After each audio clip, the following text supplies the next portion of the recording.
Welcome students, मेरे channel टेकी pawn academy में आपका फिर से स्वागत है।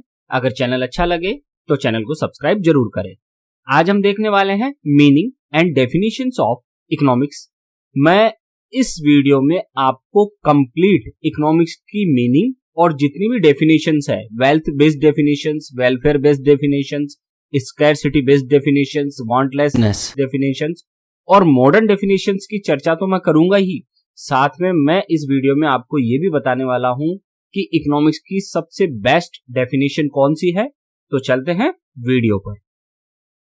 सबसे पहले देखते हैं the cause of origin of economics. Economics का जन्म क्यों हुआ है उसका कॉज समझ लेते हैं हम, उसके बाद ही हम इसकी चर्चा करेंगे आगे।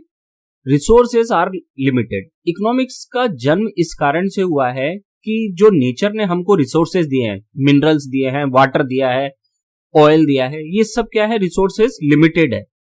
इस वजह से ही इकोनॉमिक्स का जन्म हुआ है, ओरिजिन हुआ है। क्यों? क्योंकि इन लिमिटेड रिसोर्सेज को डिस्ट्रीब्यूट कैसे किया जाए पीपल्स के बीच में, सोसाइटी के बीच में, इसी वजह से इकोनॉमिक्स का अध्ययन किया जाता है।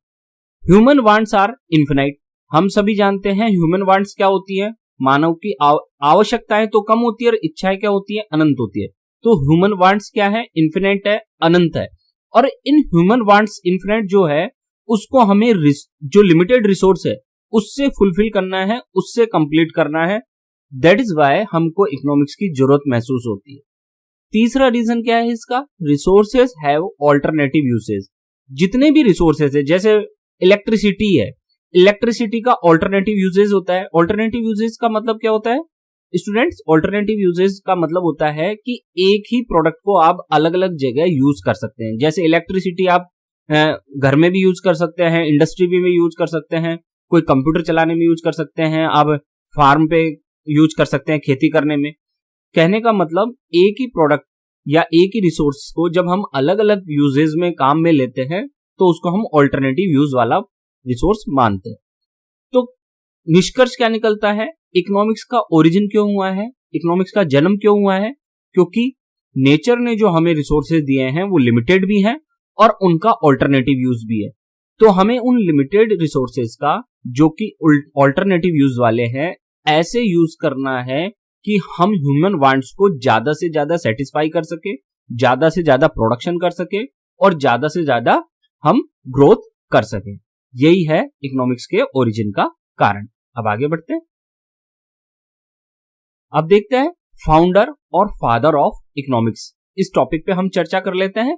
सबसे पहले ये देख लीजिए, एडम स्मिथ है। कौन है एडम स्मिथ? एक जाना पहचाना नाम है इकोनॉमिक्स की दुनिया में। आप देख लीजिए, Adam Smith is the father of economics. जब भी आपसे पूछा जाए फादर ऑफ इकोनॉमिक्स या फाउंडर ऑफ इकोनॉमिक्स कौन है, तो एडम स्मिथ जी है। फिर है सेकंड पॉइंट इसका, Adam Smith is also the father of micro economics. Micro economics के फादर भी एडम स्मिथ को ही माना जाता है। तीसरा और पॉइंट है इसी संबंध में, Adam Smith is also known as the father of modern economics based on NCERT chapter 1। आप एनसीईआरटी के चैप्टर 1 में पढ़ेंगे माइक्रो इकोनॉमिक की बुक में, तो आपको क्लियर हो जाएगा कि जो मॉडर्न इकोनॉमिक्स है, जिसे हम आधुनिक अर्थशास्त्र के नाम से भी जानते हैं, उसके रचयिता या उसकी जो थ्योरी प्रस्तुत की है, या हम कह सकते हैं कि आधुनिक अर्थशास्त्र या मॉडर्न इकोनॉमिक्स के जो जन्मदाता है या फादर हैं या फाउंडर हैं, वो भी एडम स्मिथ ही हैं। तो एडम स्मिथ इकोनॉमिक्स के भी, माइक्रो इकोनॉमिक्स के भी और मॉडर्न इकोनॉमिक्स तीनों के ही फादर माने जाते हैं। फिर आगे बढ़ते हैं हम।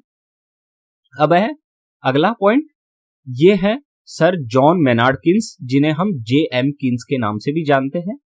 इनके बारे में भी देख लेते हैं कौन है ये भी बहुत बड़ी चर्चित हस्ती है। Complete macro economics, complete macro economics इन्हीं पर आधारित है। John Maynard Keynes, J.M.. Keynes is the father of macro economics. इनको फादर ऑफ मैक्रो इकोनॉमिक्स कहा जाता है। जब 1930 में जो ग्रेट डिप्रेशन आई थी, उस वक्त इन्होंने थ्योरी प्रेजेंट की थी कि डिमांड के कारण ही जो अनएम्प्लॉयमेंट होता है, उससे पहले जो विकासशील देश है और विकसित देश है, जिन्हें हम डेवलप्ड और अंडर डेवलप्ड कंट्रीज के नाम से जानते हैं, तो डेवलप्ड कंट्रीज ये मानते थे कि हमारे देश में कभी भी अनएम्प्लॉयमेंट नहीं हो सकता। लेकिन 29-30 1929-30 में जो द ग्रेट डिप्रेशन आई, उसमें जितने भी डेवलप्ड कंट्रीज हैं उनमें बहुत जबरदस्त अनएम्प्लॉयमेंट हुआ। और फिर उस अनएम्प्लॉयमेंट का कारण जो था वो जॉन मेनार्ड कीन्स ने बताया कि जो डिमांड में कमी हुई है वही अनएम्प्लॉयमेंट का बड़ा कारण थी, और उस द ग्रेट डिप्रेशन जो हुई उसका भी कारण डिमांड में कमी ही थी। फिर है the first scientific analysis of macro economics was done by John Maynard Keynes. ये भी क्वेश्चंस आ जाते हैं कि मैक्रो इकोनॉमिक्स का सबसे पहली बार साइंटिफिक एनालिसिस किसने किया था, तो वो भी जॉन मेनार्ड कीन्स ही है। ध्यान दें, macro economics completely John Maynard Keynes की अप्रोच पर आधारित है, इनके विचारों पर आधारित है। आगे बढ़ते हैं, अब देखते हैं हम आगे। ये है रैगनर फ्रिश। ये कौन है? The term micro economics and macro economics was first used by Ragnar Frisch in 1993। ध्यान दें, मैं टर्म की बात कर रहा हूं। माइक्रो इकोनॉमिक्स को अलग फादर है उसके, मैक्रो इकोनॉमिक्स के अलग फादर है, लेकिन मैं ये बोल रहा हूं कि माइक्रो इकोनॉमिक्स और मैक्रो इकोनॉमिक्स शब्द या टर्म सबसे पहले किसने यूज किया था, तो वो थे रैगनर फ्रिश, और इन्होंने 1993 में इसका यूज किया था। अब आगे देखते हैं definition of economics from the point of view of simplicity of study. The definition of economics can be divided into 5 large parts. हम इकोनॉमिक्स को समझने के लिए इकोनॉमिक्स की डेफिनेशंस को 5 बड़े भागों में बांटने जा रहे हैं। 5 पार्ट्स में हम इसको डिवाइड करने जा रहे हैं, तो हम 1 बाय 1 करके वो सारे पार्ट्स क्लियर करेंगे। तो सबसे पहला आता है पार्ट 1, वेल्थ बेस्ड डेफिनेशंस। तो देखते हैं वेल्थ बेस्ड डेफिनेशंस क्या है। आप देख सकते हैं यहाँ एक पॉट रखा हुआ है, घड़ा रखा हुआ है, जिसमें आपको सोना दिख रहा होगा, सोने की अशर्फियां दिख रही होंगी, या हम कह सकते हैं मनी दिख रही है। तो कहने का मतलब ये जो वेल्थ बेस्ड डेफिनेशंस है वो सारी की सारी मनी पे आधारित है, वेल्थ पे आधारित है। और किस किस ने इसको दिया है, वेल्थ बेस्ड डेफिनेशंस का सपोर्ट किस किस ने किया है? एडम स्मिथ ने, जीन वेप्सी से ने, जिसे हम जेबी से के नाम से भी जानते हैं, नासू विलियम सीनियर ने, जिसे हम N Senior, William Stanley Jevons, जिसे हम जेवेंस के नाम से भी जानते हैं, Francis Amasa Walker, F A Walker etcetera. इन सभी लोगों ने इकोनॉमिक्स की वेल्थ बेस्ड डेफिनेशंस दिए हैं और इकोनॉमिक्स को वेल्थ के नाम से जाना है, जिसे हम पूंजी के रूप में या कैपिटल के रूप में भी जानते हैं। अब आगे देखते हैं, वेल्थ बेस्ड डेफिनेशन ही हम देख रहे हैं। सबसे पहले एडम स्मिथ के बारे में देख लेते हैं हम।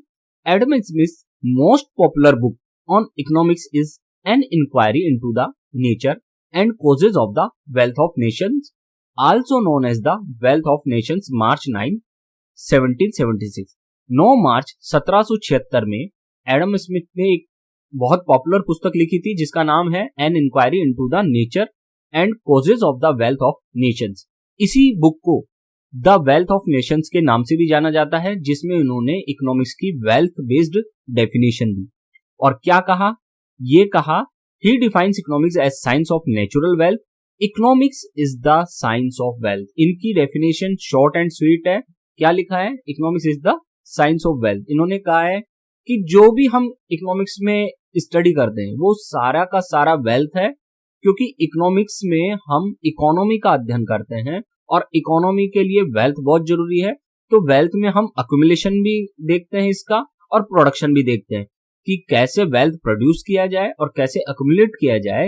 ये सारा का सारा हम इसमें वेल्थ बेस्ड डेफिनेशंस में देखते हैं एडम स्मिथ की। फिर आगे अब देखते हैं professor Francis MSA walker, F A walker की डेफिनेशन देख लेते हैं। वो क्या कहते हैं वेल्थ बेस्ड डेफिनेशन के बारे में? Economics is a body of knowledge which relates to wealth. जो वॉकर हैं उन्होंने भी इकोनॉमिक्स की डेफिनेशन को लेकर वेल्थ पे ही आधारित है उनकी भी डेफिनेशन। उन्होंने भी यही कहा है कि इकोनॉमिक्स ऐसा नॉलेज का भंडार है, ऐसा नॉलेज है जिससे हम क्या कर सकते हैं? वेल्थ क्रिएट कर सकते हैं, प्रोड्यूस कर सकते हैं और रिलेट कर सकते हैं वेल्थ के साथ। फिर अगला है जैन वेब्से से जेबी से। इन्होंने क्या कहा है? Economics is the science that studies wealth. JB से भी यही मानते हैं कि इकोनॉमिक्स का जो मूल स्टडी मटेरियल है वो क्या है? वो ये है कि इकोनॉमिक्स स्टडी किसको करती है, वेल्थ को। जितना भी वेल्थ का प्रोडक्शन है, उसका डिस्ट्रीब्यूशन है, अक्यूमुलेशन है, क्रिएशन है, सब कुछ का अध्ययन किसमें किया जाता है, इकोनॉमिक्स में। इसीलिए आपको यहां ये करेंसी दिख रही है, क्योंकि ये करेंसी किसका प्रतीक है, वेल्थ का। फिर नंबर 2 आता है, ये हमारी वेल्थ बेस्ड हो गई। अब हमारी दूसरी चल रही है वेलफेयर बेस्ड डेफिनेशंस। तो देखते हैं कल्याण आधारित या वेलफेयर बेस्ड डेफिनेशंस क्या है। सबसे पहले मैं बता दूं किस किसने दिए हैं welfare based definitions. Alfred Marshall, Arthur Cecil Pigou, John Stuart Mill, Edwin Cannan Ely, William Henry Beveridge, इन लोगों ने वेलफेयर बेस्ड डेफिनेशन दिए हैं इकोनॉमिक्स की। फिर देख लेते हैं वेलफेयर का मतलब क्या है। वेलफेयर का मतलब है जॉब होना। जो सिटीजन्स हैं, जो लोग हैं, पॉपुलेशन है, उस पॉपुलेशन के पास जॉब हो, पैसा हो, सोशल सिक्योरिटी हो, है ना, और उनका जो लिविंग स्टैंडर्ड है वो हाई हो, उनके लिए जो रिटायरमेंट स्कीम्स है वो अच्छी हो, किसी प्रकार को उनको कोई प्रॉब्लम हो नहीं हो, जब वो जी रहे हैं, कमा रहे हैं या रिटायर हो गए हैं, उसके बावजूद उनको किसी प्रकार की प्रॉब्लम नहीं हो, उनका लिविंग स्टैंडर्ड अच्छा रहे, तो इसी को वेलफेयर बेस्ड डेफिनेशन में इंक्लूड किया गया है। अब देखते हैं वेलफेयर बेस्ड डेफिनेशन में एल्फ्रेड मार्शल की डेफिनेशन, जिन्होंने अपनी बुक प्रिंसिपल ऑफ इकोनॉमिक्स में ये डेफिनेशन दी थी। 1890 में ये पब्लिश हुई थी बुक। और क्या डेफिनेशन है, economics is A study of Mankind in the ordinary business of life.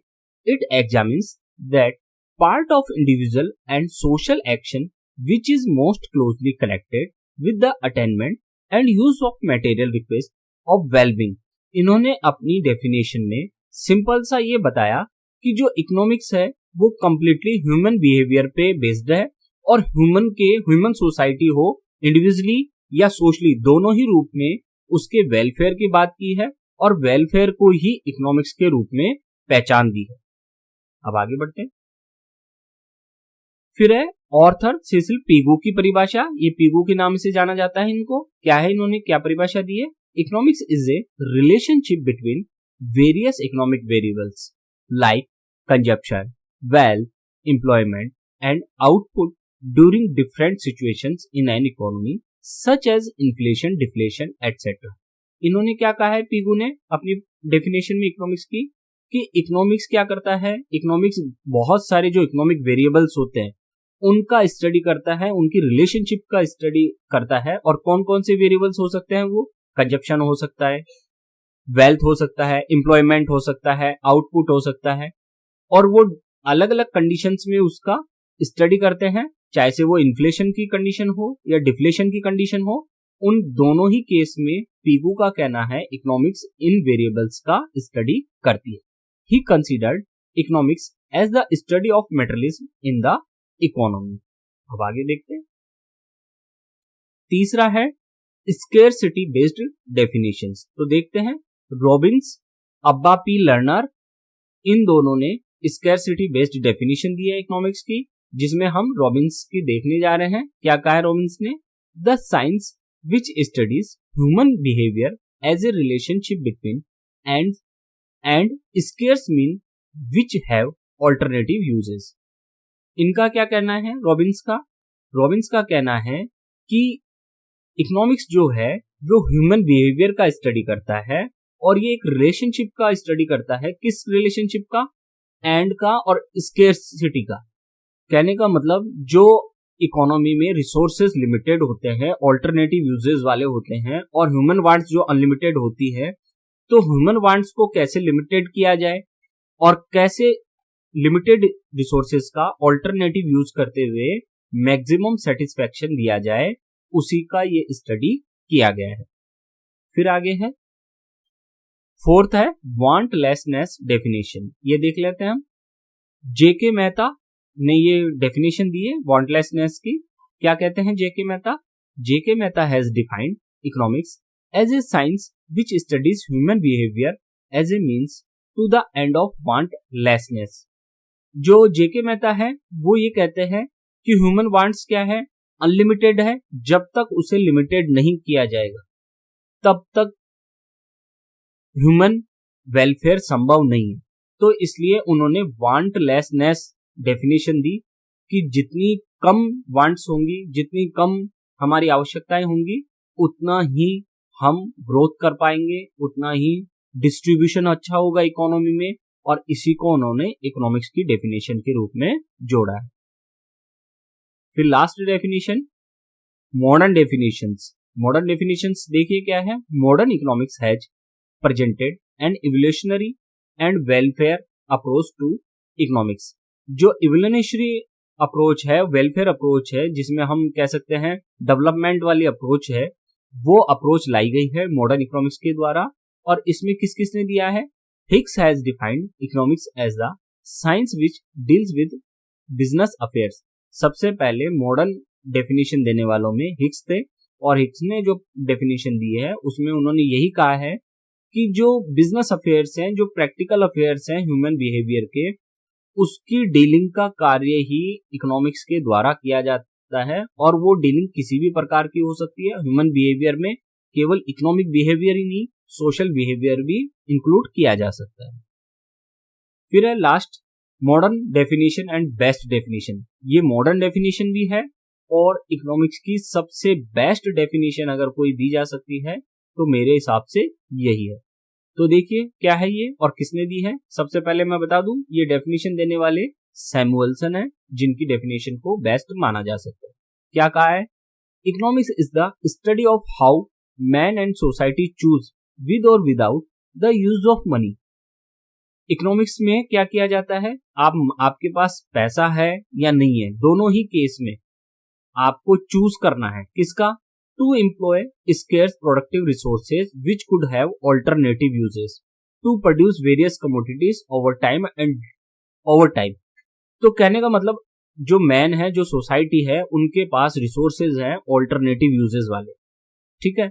वो हो सकते हैं नेचर के द्वारा आपको फ्री में मिले हों या आपने कहीं से परचेज किए हो। दोनों ही केस में आपको उन ऑल्टरनेटिव प्रोडक्टिव रिसोर्सेज का ऐसे यूज करना है कि प्रोडक्शन मैक्सिमम हो सके, और फिर उस जो प्रोडक्शन होगा उसका क्या करना है, and distribute them for consumption, और उस प्रोडक्शन को डिस्ट्रीब्यूट करना है सोसाइटी के बीच में कंजप्शन के लिए, ताकि ह्यूमन वांट्स कंप्लीट हो सके, फुलफिल हो सके और सेटिस्फेक्शन मैक्सिमम हो सके।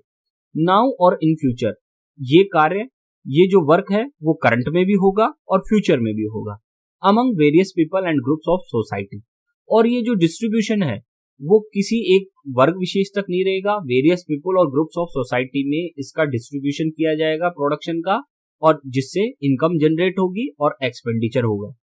It analysis cost and benefit of improving pattern of resource allocation. और ये रिसोर्स अलोकेशन की कॉस्ट का भी एनालिसिस करता है, और उसमें जो पैटर्न इंप्रूव होने वाला है कि इधर से प्रोडक्शन किया हमने, प्रोडक्शन को हमने डिस्ट्रीब्यूट किया अलग अलग लेवल पे, अलग अलग सोसाइटी में, और उस सोसाइटी ने फिर इनकम जनरेट की, कंजप्शन किया, जिससे डिमांड इंक्रीज होगी। तो ये सारा का सारा कॉस्ट और बेनिफिट्स का अलोकेशन देखा जाता है, रिसोर्सेज का अलोकेशन देखा जाता है।